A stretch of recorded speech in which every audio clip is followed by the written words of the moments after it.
দেখো বন্ধুরা, আজ হচ্ছে সানডে। ঘড়িতে এখন 11:15 নাগাদ বাজে। ইকো পার্কে আমার মেয়ের একটা ড্রয়িং কম্পিটিশান আছে, বসে আঁকো প্রতিযোগিতা। মানে যেখানে বসিয়ে দেবে তার সামনের ভিউটা যা থাকবে সেটা দেখে আঁকতে হবে। তো আমি বললাম আমি আর বাড়িতে থেকে কি করব, সানডে একটু আউটিং হয়ে যাবে, চলো ঘুরে আসি। তো আমি, মেয়ে আর হাজব্যান্ড এখন বেরিয়ে পড়েছি, ইকো পার্কে যাব। তোমাদের সঙ্গে শেয়ার করব কীরকম কী প্রতিযোগিতার কী হচ্ছে না হচ্ছে। ঠিক আছে, দেখতে থাকো। এই যে মেয়ে দাঁড়িয়ে আছে আর হাজব্যান্ড আসছে এই যে গাড়ি নিয়ে। 11টায় রিপোর্টিং টাইম আছে, এখন 11:15 বাজে। উঠে পড়। তো চলো বসে যাই, দেখতে থাকো।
তো দেখুন বন্ধুরা, আমরা আমাদের ডেস্টিনেশনে পৌঁছে গেছি। এই যে ইকো পার্ক, এটা 2 নম্বর গেট। অনেকেই এসেছে, যেহেতু রবিবার সবাই কম্পিটিশনের জন্য নয়। আর এই যে টিকিট কাউন্টার 2 নম্বর গেটের এখানে টিকিট কেটে নিলাম। টিকিট কাটা হয়ে গেল। এবার এইদিকে এন্ট্রি গেট, এদিকে প্রবেশ করব। 2 নম্বর গেটের এদিকে প্রবেশ করব। আর হাজব্যান্ড ওইদিকে গাড়িটা পার্ক করে আসছে, এই যে আসছে। তো আমাদের এন্ট্রি করে ফেলেছি। হাজব্যান্ড এখন পার্কিং করতে গেছে, গাড়িটা পার্ক করতে গেছে। আর যেহেতু আজ সানডে, বেশ ভালোই ভিড় আছে। আমাদের বাড়ি থেকে এটা বেশ কাছেই।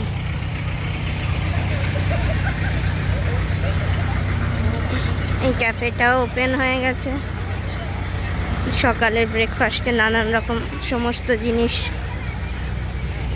এখানে পাওয়া যাবে। আর ভালো লাগছে এই গাঁদা ফুলগুলো। শীতকাল মানে এই গাঁদা ফুল চতুর্দিকে, প্রচুর ফুলের সম্ভার আছে এখানে, বেশ ভালো লাগছে। কাছে থাকি এত, কিন্তু আসাই হয় না। এসেছি আগে, কিন্তু ঘন ঘন আসা হয় না। কিন্তু অথচ দূরের মানুষজন কত এসে ঘন ঘন ঘুরে যায়।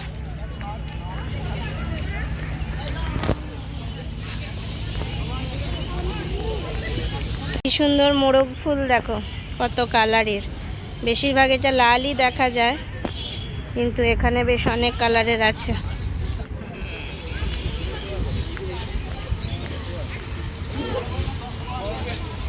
এর আগে 2বার এসেছি, কিন্তু এত কাছে থাকলে সবাই প্রত্যেক সানডেই চলে আসে। কলকাতার মানুষজন যা হুজুগে, কিন্তু আমাদের আশাই হয় না। তো দেখো বন্ধুরা, মেয়েকে বসিয়ে দিয়েছি। এই যে মেয়ে বসেছে, আর এই সামনে এই সিনারিটাকে ড্র করতে হবে। মানে সামনে যেখানে মুখ করে বসবে তার সামনে যে সিনারিটা থাকবে সেই সিনারিটা ড্র করতে হবে, এইটাকে ড্র করতে হবে। তো 2 আওয়ার্স টাইমিং দিয়েছে। এখন আমি হাজব্যান্ড একটু ঘোরাঘুরি করি, ঠিক আছে? আর তোমরাও আমাদের সঙ্গে এনজয় করো। এই আমার মেয়ে বসে করছে।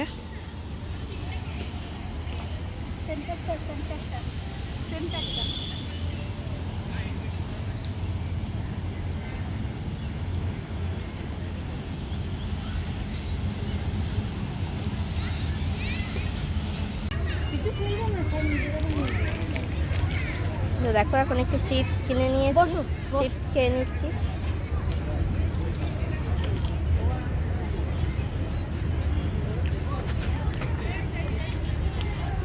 প্রচণ্ড রোদ, জল চেষ্টা পেয়েছে, একটা জলের বোতল আর সঙ্গে চা।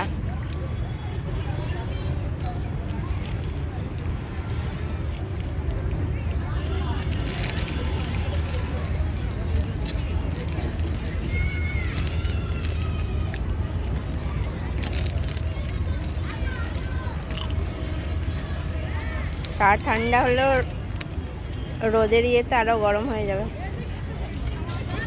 সত্যি করেই যা রোদের জ্বর বলো।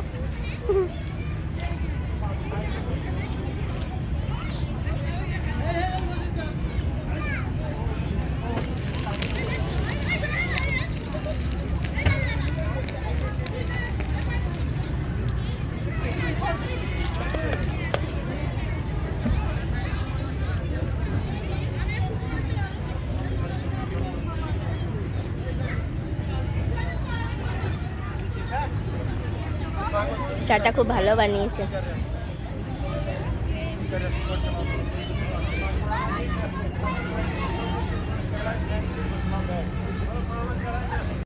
দেখো আমরা এখন একটু সাইকেলিং করে নিচ্ছি। মেয়ের এখন 2 আওয়ার্স টাইমিং আছে।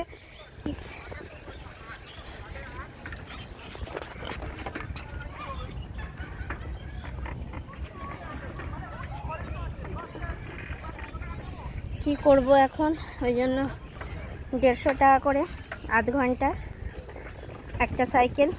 তো ভাবলাম চলো সাইকেলে করেই একটু ঘুরে আসি, এরিয়াটা তো অনেক, সাইকেল ছাড়া ঘোরা যাবে না। তো চলো তোমরাও দেখো।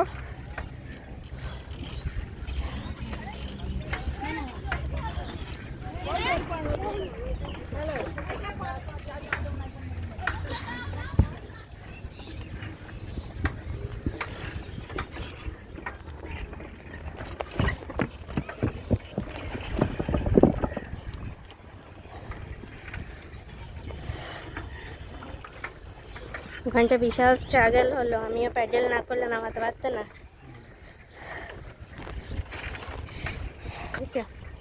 ব্যাপারটা আমাদের একটু আউটিং হয়ে গেল।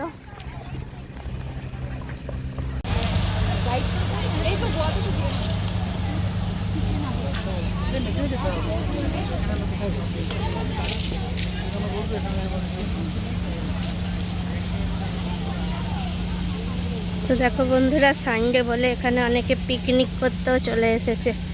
এই জঙ্গলটার ভেতরে অনেকে চাদর টাদর বাড়ি থেকে, কার্পেট টার্পেট নিয়ে এসে বসে যে যার বাড়ির খাবার কেউ কিনে এনেছে, বেশ ভালো।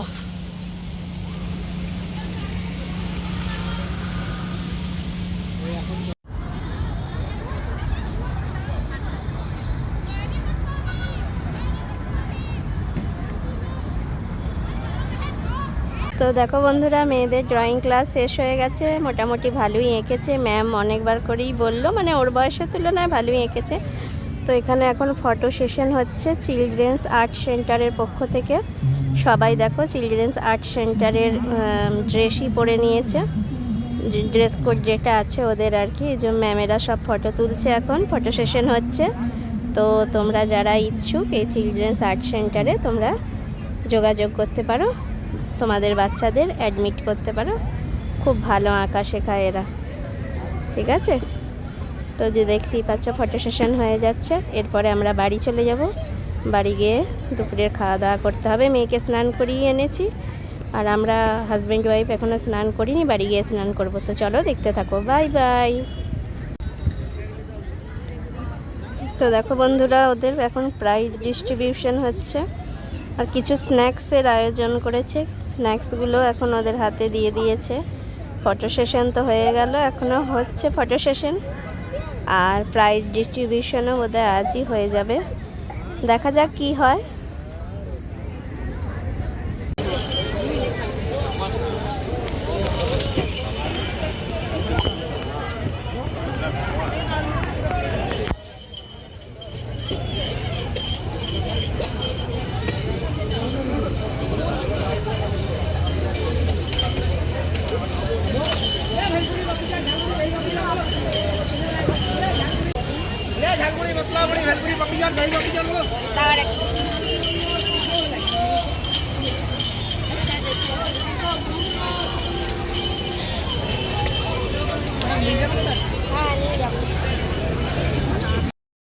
তো দেখো বন্ধুরা, এখন ঘড়িতে বাজে দুপুর 2:30। আমরা পৌঁছে গেছি।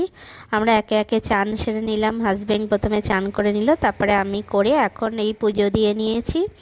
তো আজ হচ্ছে রটন্তী কালী পূজা ছিল, অমাবস্যাও ছিল, সেই জন্য এই ধূপ ধুনো জ্বালিয়ে পুজো করে নিলাম।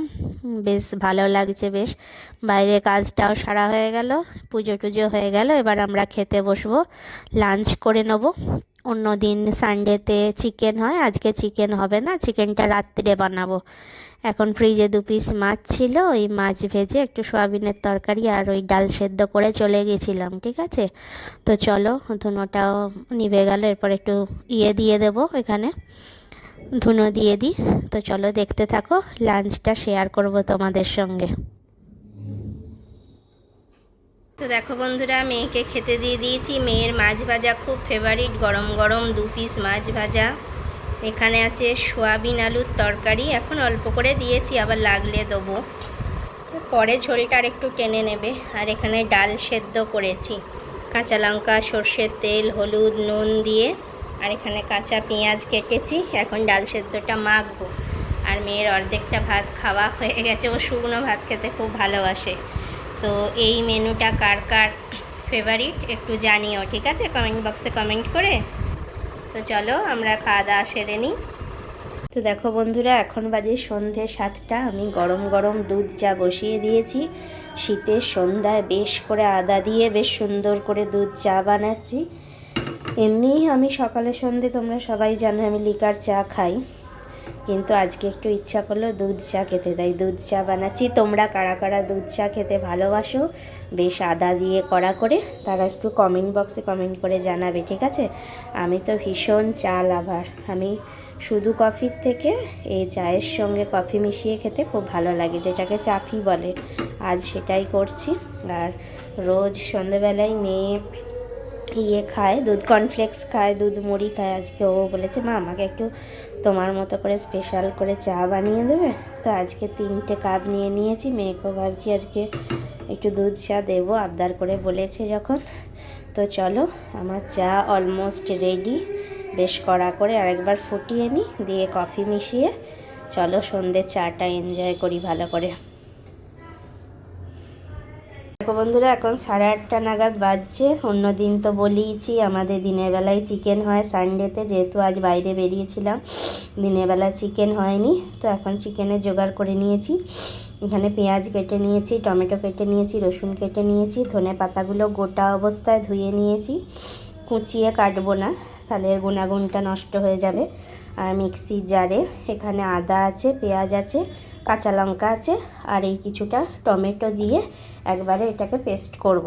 তো ঠিক আছে, এই হচ্ছে আমার সব সরঞ্জাম। আর আলু কেটে সিটি দেওয়া হয়ে গেছে প্রেশার কুকারে, তাহলে তাড়াতাড়ি হয়ে যাবে। তো চলো মাংসটা এগিয়ে নিই।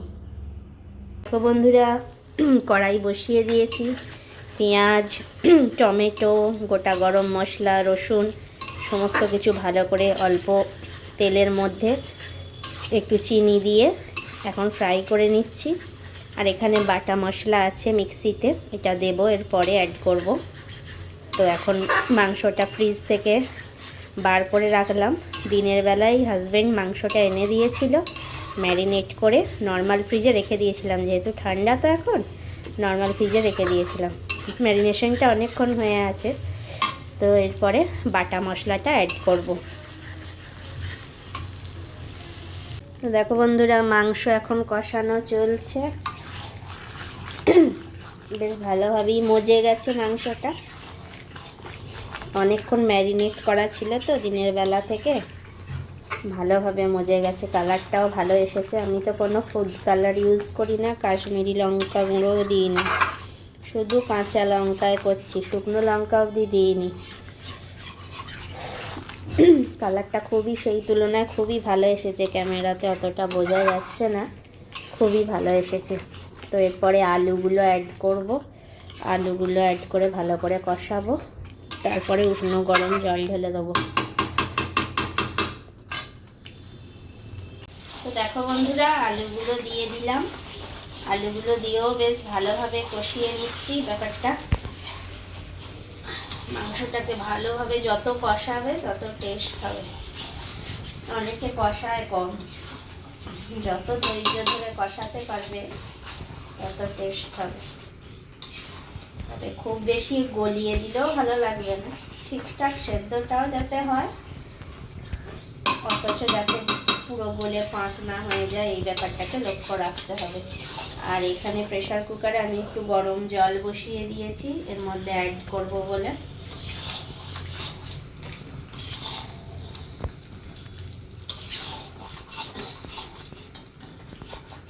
তো দেখো বন্ধুরা, এখানে গরম গরম এই যে মাংসর ঝোল, রুটি আর এই যে পেঁয়াজ নিয়ে নিয়েছি। এখন ঘড়িতে 10টা 10 বাজছে। বেশ ধনে পাতা দিয়ে ভালো করে করেছি। তো চলো কীরকম লুকটা হয়েছে জানিও, ঠিক আছে? খেয়ে নিই। Bye bye, good night.